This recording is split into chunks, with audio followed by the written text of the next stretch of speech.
Let's talk about Vladimir Putin for a moment. He has said multiple times that Russia is not ready to come back to the negotiating table. I'm wondering, could a man and a plan named Kellogg, could it change that? Well, I think that's the major question that we're all waiting to see. I think what's clear is that, Biden's approach hasn't been that successful. He said that his administration would support Ukraine for as long as it takes, and yet he's been unwilling to send Ukraine the weapons and air defenses that it needs to protect itself and to potentially gain territory back. So everyone is wondering, will Trump and his team, specifically Kellogg, the new special envoy to Ukraine, be the answer to this? And I think the real question is, what are they going to come to the table with? What do they expect Ukraine to come to the table with? And even bigger, what is Russia going to be willing to negotiate at the table as well? So a lot of moving parts and big questions here. Yeah, let's talk about what would be possibly acceptable to Ukraine. Let's pull up, if we could, the terms of this Kellogg plan, the ones that we do know. I mean, it says, for example, delaying NATO membership, security guarantees, Russia controlling the territory that it occupies already, Ukraine renouncing force to take back territory. I mean, is any of this, in your opinion, acceptable and palatable to Kyiv? So I do think that the big question that is on everyone's mind is, where is NATO membership going to fall in these potential ceasefire discussions? Because, according to Kyiv, according to Zelensky, and probably many others, they would say that no NATO membership is basically just delaying another invasion. You really want to understand, the potential for a Russia-Ukraine peace deal in 2025, right? Right.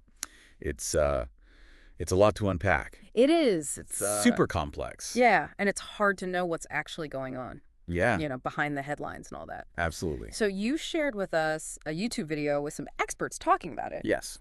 And a summary article that, kind of tries to pull all this information together. That's right. So that's what we're diving into today. Let's do it. And we're going to try to unpack what's really happening, hopefully help you form your own opinion. Make sense of it all. Get informed about it all. Yeah. So It'd be fun. one thing that really jumped out at me right away Okay. was that while Trump has been very critical of U.S. aid to Ukraine, Yeah. polls show that he's actually really popular over there. Yeah. Kind of a head scratcher, isn't it? Well, yeah. I mean, it is an interesting paradox. Yeah. He says that he can end the war quickly. Right. But I think the reality on the ground, especially Russia's stance, really throws up some major roadblocks. Right. And I think it's really interesting to analyze why Russia sees his proposal as inadequate. Okay, so let's get into his peace plan. Yeah.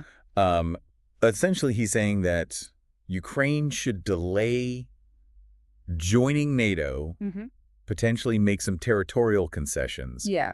And then, in return, they'll get security guarantees from the U.S. Okay. He even uses the word swift, promising to end the war within 24 hours.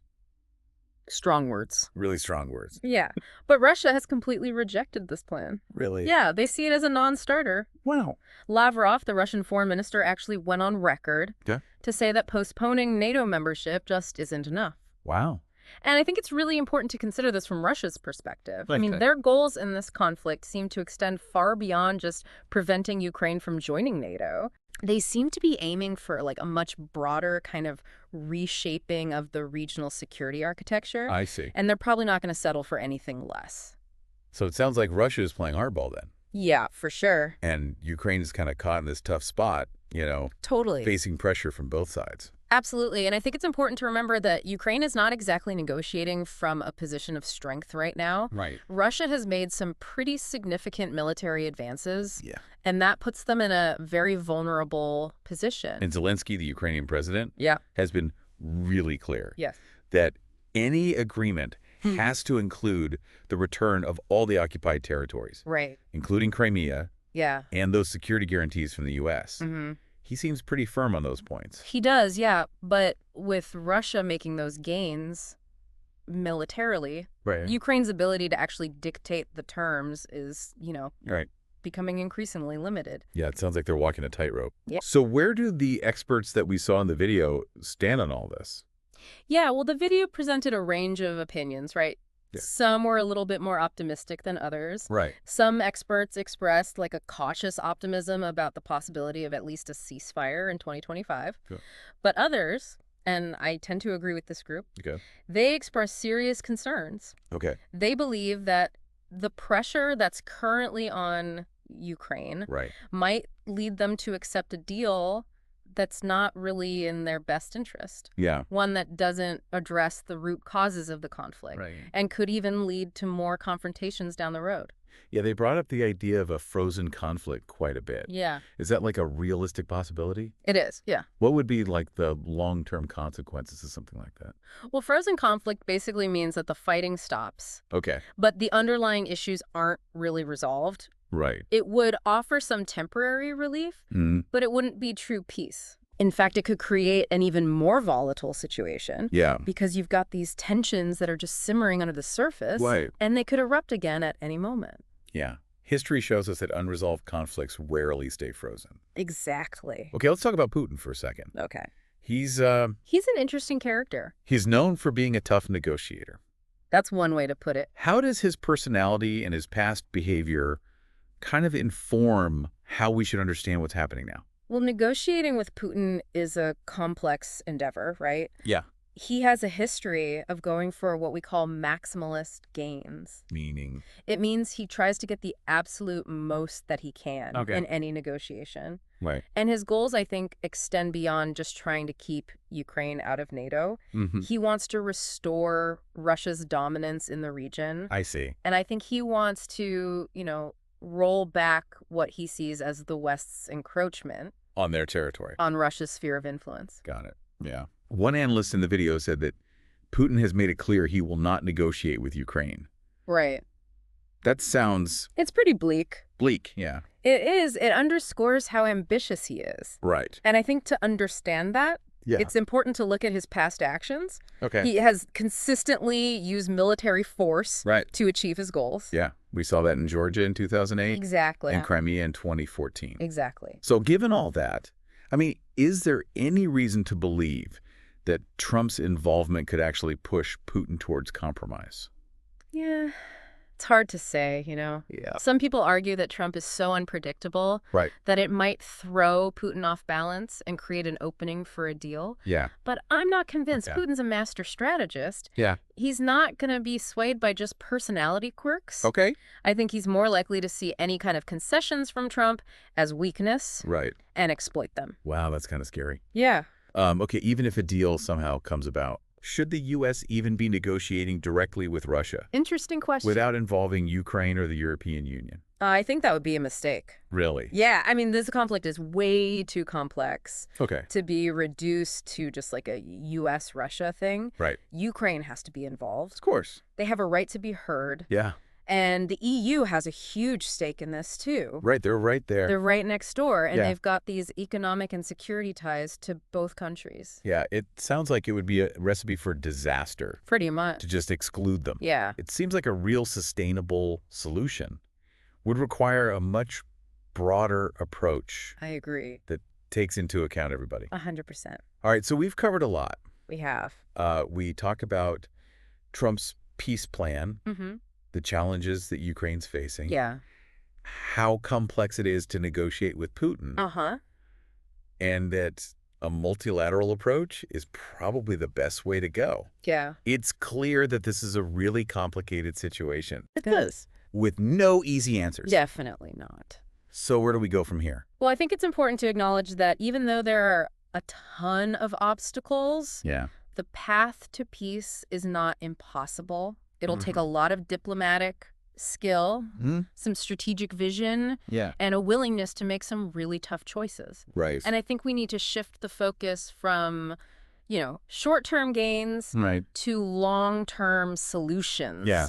that address the underlying causes. Of the conflict. Yeah. And actually create conditions Yeah. where there can be lasting stability. Exactly. It's a marathon, not a sprint, right? Sure. It's going to take time Yeah, and patience and a lot of effort from everyone involved. absolutely. We can't lose sight of that.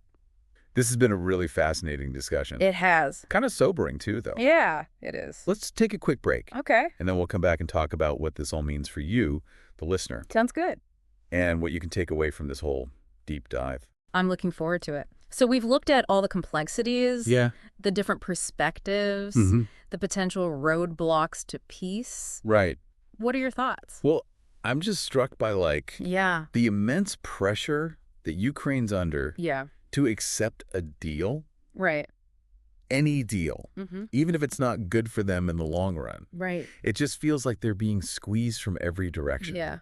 And I keep coming back to this question. Yeah. Can a peace agreement that's made under, duress Right. do sustainable? That's a great question, and it gets to the heart of the issue. A forced peace Right. rarely lasts. Right. It's like putting a Band-Aid on a wound without treating the infection. Yeah. Eventually, it's going to reopen, Right. and it's going to spread. Okay, so let's say, Yeah. hypothetically, there is a ceasefire in 2025. Okay. What could be done to make sure that the conflict doesn't start up again? Well, I think first and foremost, any agreement has to address the issue of territorial integrity. Right. Ukraine's sovereignty and its borders have to be respected, Mm-hmm. and that means all occupied territories have to be returned, Including Crimea. including Crimea. But how do you get Putin to agree to that? Yeah. He seems pretty set on, Yeah. reasserting Russia's dominance. It's a challenge. It seems impossible. I wouldn't say it's impossible. Okay. It's going to require sustained international pressure, Okay. credible security guarantees for Ukraine, Right. and I think, most importantly, Yeah. a shift in Putin's calculus. What do you mean by that? I mean, making it so that continuing the conflict is more costly than beneficial for Russia. Okay. This could involve the sanctions, Right. the diplomatic isolation, and potentially even more military support for Ukraine. So basically, Yeah. raising the stakes for Putin so much Right. that negotiating a settlement is less risky. Exactly. Okay, that makes sense. Yeah. But even then, how do you make sure that whatever peace agreement they come up with Right. is actually put into practice and enforced? Yeah, you're right. Implementation and enforcement are critical. Right. This would probably require some kind of international monitoring, Okay. maybe even peacekeepers on the ground Right. to observe and verify that everyone's sticking to the agreement. And that would require, Long-term commitment. right, from everybody involved. Absolutely. It's not just a one-time thing. Yeah. Peacekeeping missions can be expensive, Mm-hmm. and they can take a long time. Absolutely. And that brings us to another thing. Yeah. The commitment from the U.S. and Europe Yes. to support Ukraine in rebuilding. Huge. Yeah. And that raises the question of who's going to pay for all this. Right. Rebuilding a country after a war like this is a huge task. Massive. We're talking billions, maybe even trillions of dollars. It's an enormous undertaking. Right. And it's going to take a coordinated effort. From the whole world. Yeah, the U.S. and the EU will have to provide significant assistance. Okay. Not just for immediate humanitarian needs, Right. but for long-term reconstruction projects. It sounds daunting. Yeah. But why should the average person even care about this? Yeah. Someone who's listening to this thousands of miles away. That's a good question. Why does this matter to them? Because this conflict Yeah. has implications that go way beyond Ukraine. It feels like this war has kind of shaken the foundation of Yeah. the world order. The international order. Yeah. Oh, If Russia can just invade a neighbor and get away with it, right. what does that mean for global security? It sets a very dangerous precedent. Yeah. One that could embolden other countries who Right. want to do the same thing. And undermine the whole system that's been keeping the peace. Yeah. Pretty much since World War II. It's a scary thought. It is. And it just makes it even more important Yeah. to hold Russia accountable Absolutely. and to support Ukraine. Yes. This isn't just about Ukraine. No, it's not. It's about... It's about defending democracy, Yeah. international law, Yeah. the right of countries to exist, Right. to make their own choices. It's about what kind of world we want to live in. Exactly. One where peace and justice win. Absolutely. And I think that's worth fighting for. Yeah, I agree. When even though the challenges are huge, Wait. I do think that with commitment and a plan, Mm-hmm. lasting peace in Ukraine is attainable. That's good. Yeah, It's nice to end on a hopeful note. for sure. Let's take a quick break and then we'll wrap up this deep dive Sounds good. and leave you with some final things to think about. Okay. Looking forward to it. We've explored a lot here, We have. and I imagine it can feel a bit overwhelming. Yeah, definitely. But I think it's important to remember that Yeah. even with all this uncertainty, there's still room for hope. Yeah. Hope is essential. Yeah, and for action. Absolutely. Especially when dealing with conflicts like this. We talked about the need for like sanctions, international pressure, diplomacy. Right. But like, what can the average person do to actually help bring about a peaceful resolution to this? Yeah, it's easy to feel powerless in the face of something this big. Right. But there are things you can do. Okay. And the first thing is to stay informed. Okay, so like read beyond the headlines. Exactly. Really like dig into it. Go deeper. Get a nuanced understanding. Yeah. Educate yourself about the conflict, the different perspectives, and the potential solutions. Okay. And don't underestimate the power of just talking about it. Talk to your friends and family. Share what you've learned. Have conversations, challenge those simplistic narratives that you hear. Right, just raising awareness. Yeah, raising awareness. Getting people talking about it. It's a huge contribution. You can also support those organizations that are providing aid to Ukraine. There are so many good NGOs out there that are working directly on the ground. Providing food, shelter. Yeah, medical care, essential services. Right, even a small donation can make a difference. A large difference. And then, of course, there's political action. Yeah, that's important. Contact your representatives. Yes. Urge them to keep supporting Ukraine. Both diplomatically and materially. And to hold Russia accountable. Every voice matters. Yeah. The more people that speak out, right, the more pressure there is on governments to do something to find a peaceful solution. So even though this conflict feels far away, it's all part of a much bigger thing. It is. This struggle between democracy and authoritarianism. That's right. What kind of world do we want to live in? Yeah, one based on rules or one based on force. And that affects all of us. Absolutely. No matter where we are. It's a sobering thought. It really underscores how important it is to support Ukraine. Yeah. And their fight for survival. Absolutely. This is about more than just Ukraine. It is. It's about upholding international law. Yeah. Defending the right of nations to exist. Right. And preventing this idea that might make, right? It's about fighting for the kind of world we want to live in. Exactly. A world where peace and justice prevail. And that's worth fighting for. 100%.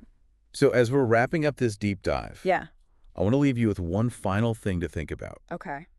We've talked about all the obstacles to peace. Yeah. How complicated the negotiations are. Right. The need for the world to really commit to this. Absolutely. But let's just imagine for a second that a ceasefire actually happens in 2025. Okay. What then? That's the big question, right? What would it take to build like a real lasting peace? Yeah. A peace that goes beyond just, stopping the fighting. Exactly. It's a huge undertaking. Yeah. It's going to require us to address not just the political and security stuff, but the social and economic divisions too. That's a big one. Yeah, we need to rebuild trust, encourage reconciliation, address historical grievances, promote economic development, create opportunities. There's a lot of it. It is, but I believe it's possible. Yeah. And it starts with each of us recognizing that we all have a role to play in building a more peaceful world. Even if it seems small. Even if it seems small. So to our listener out there,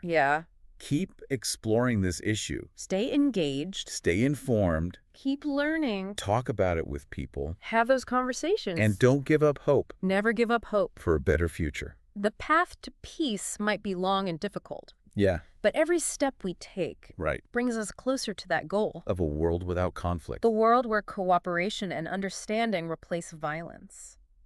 Thank you for joining us for this deep dive. It's been a pleasure. We hope this has given you some things to think about. Yeah, some food for thought. And inspired you to keep learning about this important issue. Absolutely. Thanks for listening.